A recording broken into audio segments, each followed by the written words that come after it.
First video में हम वाक्य को अर्थ के आधार पर कवर कर चुके हैं। इस वीडियो में, इस लेक्चर में हम देखेंगे वाक्य को संरचना के आधार पर, वाक्यों को संरचना के आधार पर, और वाक्यों को संश्लेषण और परिवर्तन किस प्रकार होता है वो भी देखेंगे। सरल वाक्य, मिश्र वाक्य और संयुक्त वाक्य। सरल जिसे हम सिंपल, मिश्र जिसे कॉम्प्लेक्स, और संयुक्त जिसे हम कंपाउंड सेंटेंस कहते हैं। सरल वाक्य, सरल वाक्य अगर हम बोलते हैं सिंपल सेंटेंस जिसमें एक ही सब्जेक्ट और एक ही फिनिट वर्ब होती है, इसका मतलब जिसमें एक ही उद्देश्य और एक ही विधेय होता है। जैसे साहसी खिलाड़ी सफल होते हैं, मेहनत करने वाला खाएगा, संभवतः वर्षा हो जाए, विद्वानों को सब सम्मान देते हैं। तो इस प्रकार के जब सेंटेंस हमें नज़र आ रहे हैं, एक ही सब्जेक्ट है, दो दो सब सेंटेंस नहीं है, इसमें पूरा सेंटेंस एक ही है, तो इस प्रकार का जब सेंटेंस नज़र आए तो वो सरल वाक्य होता है। दूसरा सेंटेंस का जो टाइप है मिश्र वाक्य। मिश्र वाक्य को कॉम्प्लेक्स कहते हैं। देखो यहाँ पर इसमें क्या होता है, एक सेंटेंस के साथ दूसरा सेंटेंस भी होगा और एक सेंटेंस दूसरे सेंटेंस पर क्या होगा, आश्रित होगा, डिपेंड होगा, डिपेंड, ठीक है, जिसे हम डिपेंड बोलते हैं, डिपेंड सेंटेंस होंगे। और जो डिपेंड सेंटेंस होंगे वो आपके संज्ञा या फिर विशेषण या फिर क्रिया विशेषण वाले क्लॉज, जिसे हम उपवाक्य कहते हैं, उससे जुड़े हुए होंगे। जो खिलाड़ी साहसी होते हैं वे सफल होते हैं, जो मेहनत करेगा वह खाएगा, जो बेईमान होते हैं उन्हें कोई पसंद नहीं करता। तो सेंटेंस में एक होगा प्रधान उपवाक्य, दूसरा होगा आश्रित उपवाक्य। तो यहाँ पर जैसे इस सेंटेंस में देखें, जो बेईमान होते हैं, ये आपका मेन वाक्य हो गया। उन्हें कोई पसंद नहीं करता, ठीक है, आश्रित। तो यानी कि ये वाला सेंटेंस इस पर डिपेंड है।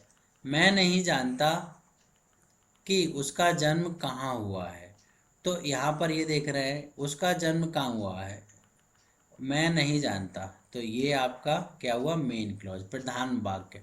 और ये वाली बात पूरी इस पर डिपेंड है, ठीक है। यानी कि मेन क्लॉज के बाद कंप्लीट सेंस को करने के लिए एक क्लॉज और लगाना पड़ता है, वहां पर हमें मिश्र वाक्य या कॉम्प्लेक्स सेंटेंस देखने को मिलते हैं। आश्रित जो उपवाक्य होता है, सबऑर्डिनेट क्लॉज जिसे बोला जाता है, उसमें तीन तरीके की बातें जो अभी मैंने बताई थी क्लॉज, संज्ञा उपवाक्य, विशेषण उपवाक्य और क्रिया विशेषण उपवाक्य। संज्ञा के स्थान पर भाई संज्ञा उपवाक्य होगा, विशेषण के स्थान पर विशेषण उपवाक्य होगा और क्रिया विशेषण के स्थान पर क्रिया विशेषण उपवाक्य होगा। अब ये उपवाक्य होता क्या है, आप बेसिक ग्रामर के जो हिंदी के वीडियो हैं उनको भी ज़रूर देखा करिए, जिससे आपको बेसिक बेसिक पता चले। फिलहाल जैसे सेंटेंस में सब्जेक्ट वर्ब ऑब्जेक्ट होता है और वाक्य हमारा कंप्लीट होता है, सेंटेंस कंप्लीट होता है, लेकिन सेंटेंस में जब एक सेंटेंस और जोड़ दिया जाए, वो भी सब्जेक्ट वर्ब ऑब्जेक्ट रखता हो, तो वो क्या होगा, उपवाक्य होगा, ठीक है। जैसे अगर मैं इंग्लिश की बात करूँ, when you came I was taking lunch, ऐसे कह दें, आई वॉज टेकिंग टी, कुछ भी कह सकते हैं, I was taking tea when you came. तो व्हेन यू केम ये हमारा क्लॉज हुआ, यानी कि मैं चाय पी, जब तुम आए, मैं चाय पी रहा था जब तुम आए, तो जब तुम आए, ठीक है, जब से जुड़ा हुआ है ना, तो यहाँ पर क्लॉज होगा। इसका मतलब है क्लॉज किसी ना किसी जो कंजक्शन वर्ड है उससे जुड़े हुए होते हैं। एग्जाम्पल के तौर पर, हम उदाहरण के तौर पर समझ सकते हैं, राम ने कहा वह कल गोवा जाएगा, ठीक है। तो मेन सेंटेंस क्या है, राम ने कहा। अब इसने कहा सेंटेंस का सेंस कंप्लीट करने के लिए एक सेंटेंस और आया, वह कल गोवा जाएगा, ठीक है। तो ये वाला सेंटेंस वह कल गोवा जाएगा, ये वाला इसकी बात पर डिपेंड करेगा, ठीक है। तो इस प्रकार से एक प्रधान उपवाक्य और एक आश्रित उपवाक्य होगा। वह जानता था कि मैं नहीं जाऊंगा।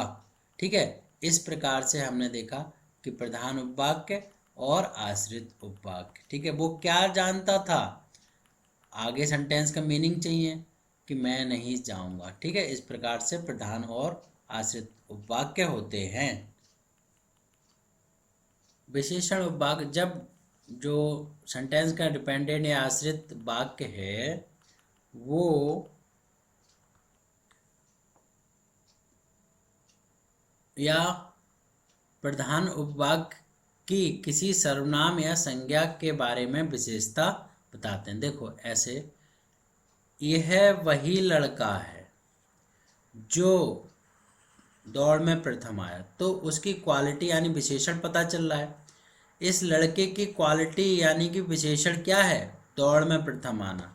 ठीक है, तो यह वही लड़का है जो दौड़ में प्रथम आया। इस प्रकार से हम पहचान सकते हैं कि आश्रित उपवाक्य किस प्रकार से होते हैं। उस व्यक्ति के पास तुम क्या भोजन रखोगे जिसे तुम नहीं जानते। ठीक है, तो इस प्रकार से यहाँ पर विशेषता आ रही है, ना जानने की विशेषता आ रही है, तो वहाँ पर विशेषण उपवाक्य होगा। जब एक आश्रित उपवाक्य किसी वर्ब की विशेषता बताता है, ठीक है, तो वहाँ पर क्रिया विशेषण उपवाक्य होता है। जैसे ही पिताजी ऑफिस गए, मैं ऑफिस में नहीं था।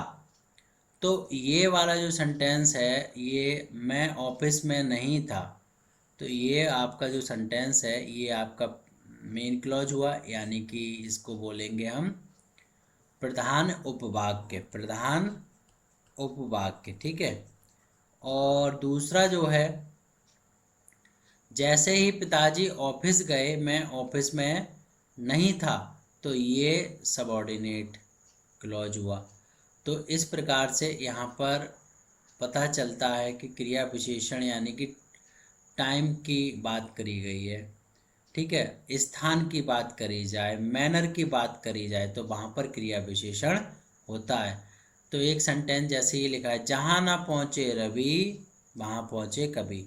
तो एग्जैक्ट प्लेस की बात नहीं करेंगे, एग्जैक्ट टाइम की बात नहीं करेंगे, लेकिन सेंटेंस की जो फीलिंग होगी उसे पढ़ के पता चलेगा कि वो स्थान की बात कर रहे हैं या टाइम या मैनर किसकी बात कर रहे हैं। तो जहाँ ना पहुँचे रवि, ये कहावत, ठीक है, तो ये स्थान की बात कर रहे हैं। ठीक, तो इस प्रकार से ये यहाँ पर क्रिया विशेषण उपवाक्य होता है। तो हमने मिश्र वाक्य में 3 उपवाक्य जो होते हैं सेंटेंस के अंदर, दूसरा जो सेंटेंस होता है संज्ञा विशेषण और क्रिया विशेषण उपवाक्य। ठीक है, और संयुक्त जो वाक्य होता है उसमें जो सेंटेंस होंगे वो डिपेंड नहीं होंगे, वो स्वतंत्र मीनिंग देते हैं, वो स्वतंत्र होते हैं, यानी कि उसका डिपेंडेंट होना कोई ज़रूरी नहीं है। और ये ऐसे सेंटेंस संयुक्त वाक्य कहलाते हैं जिन्हें हम कंपाउंड भी कहते हैं। जैसे सूरज निकला, सूरज निकला और चिड़ियाँ अपने अपने घोंसलों से बाहर दाने की खोज में चली गईं। तो ऐसा नहीं है कि इस वर्क को करने के लिए ये वर्क होना ज़रूरी हो। ठीक है, तो इस पर डिपेंड नहीं है। सूरज निकलना एक अलग प्रोसेस और चिड़ियों का अपने घोंसले से निकलना एक अलग प्रोसेस है। ठीक है, क्योंकि सूरज निकलने पर चिड़ियाँ, ऐसा तो नहीं कि सूरज नहीं निकला तो आज चिड़िया नहीं निकल पाएगी, ऐसा तो नहीं। इसलिए दोनों अलग अलग मीनिंग रखते हैं, अपना अपना अलग अलग वर्ब है इनका। ठीक है, सुबह पहली ट्रेन पकड़ो, ठीक, और शाम तक घर लौटो, तो दोनों वर्क अलग अलग है, तो इंडिपेंडेंट हो गए यानी कि स्वतंत्र अर्थ दे रहे हैं। ठीक, अब हम सीखते हैं वाक्य को कैसे ट्रांसफॉर्म करते हैं, परिवर्तन करते हैं। देखो यहाँ पर एक वाक्य लिखा है, मैंने एक घोड़ा खरीदा और घोड़ा अच्छा दौड़ता है। ठीक है, ये 2 पार्ट हैं एक सेंटेंस के, जब हम बनाएंगे तो फिलहाल अलग अलग सेंटेंस दे दिए। और अब आपसे कहा जाए सरल वाक्य बनाओ, संयुक्त बनाओ, मिश्र बनाओ, तो सरल वाक्य में क्या होगा, सेंटेंस की एक ही वर्ब बनानी है और सब्जेक्ट एक रखना है। इसका मतलब क्या है, मेरा खरीदा गया घोड़ा, मेरा खरीदा गया घोड़ा, ठीक है, ये पूरा सब्जेक्ट बन गया। अच्छा दौड़ता है, ये प्रेडिकेट बन गया। मैंने घोड़ा खरीदा और घोड़ा अच्छा दौड़ता है, तो ये संयुक्त हो गया। ठीक है, खरीदना अलग वर्ब का केस और दौड़ने का जो सेंटेंस है वो अलग केस, यानी दोनों डिपेंड नहीं है, संयुक्त है। मिश्र वाक्य में क्या होगा, मैंने जो घोड़ा खरीदा वह अच्छा दौड़ता है, यानी कि देखो यहाँ पर कोई कंजक्शन वर्ड नहीं, और दूसरी बात यह है कि डिपेंडेंट वाली बात आ गई। मैंने जो घोड़ा खरीदा, जो, ठीक है, उसकी विशेषता इधर आ रही है। मैंने जो घोड़ा खरीदा यानी पर्टिकुलर घोड़े की बात कर रहे हैं भाई, वो के कुछ ना कुछ करता होगा, हो सकता है वो विशेषण वाली बात रखते हो या क्रिया विशेषण वाली बात हो उसमें, या फिर संज्ञा हो। ठीक है, तो वह अच्छा दौड़ता है, ये उसकी क्वालिटी होगी, तो यहाँ पर मिश्र वाक्य होगा हुआ। अब गली में शोर होते ही सब चोर भाग गए, शोर होते ही, गली में शोर होते ही सब चोर, ये सब्जेक्ट पूरा आ जाएगा यहाँ से यहाँ तक उद्देश्य, और चोर भाग गए। ठीक है, तो ये सरल वाक्य है।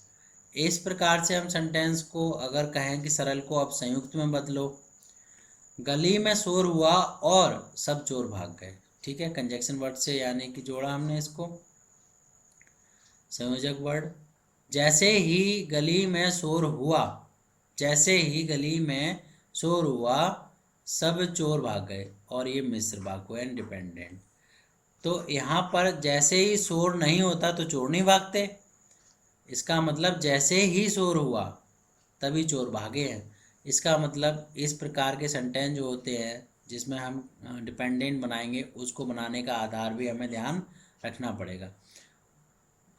तो इस प्रकार से हम सेंटेंस को संरचना के आधार पर भी समझते हैं, और इनकी डीप स्टडी के लिए आप एग्जाम्पल जो आपकी टेक्स्ट बुक में या ग्रामर की बुक में, व्याकरण की बुक जिसे बोलते हैं हिंदी की, जो प्रेस्क्राइब होगी, ठीक है, तो उसको आप एग्जाम्पल और ज़्यादा पढ़िए उससे, और जिससे आपकी ज़्यादा से ज़्यादा प्रैक्टिस हो पाए और आप ज़्यादा से ज़्यादा और ज़्यादा बेटर समझ पाएँ, जिससे आपका एग्ज़ाम बहुत अच्छा हो सके। So thank you for watching this video, and please share and subscribe this channel study self access education. Thank you.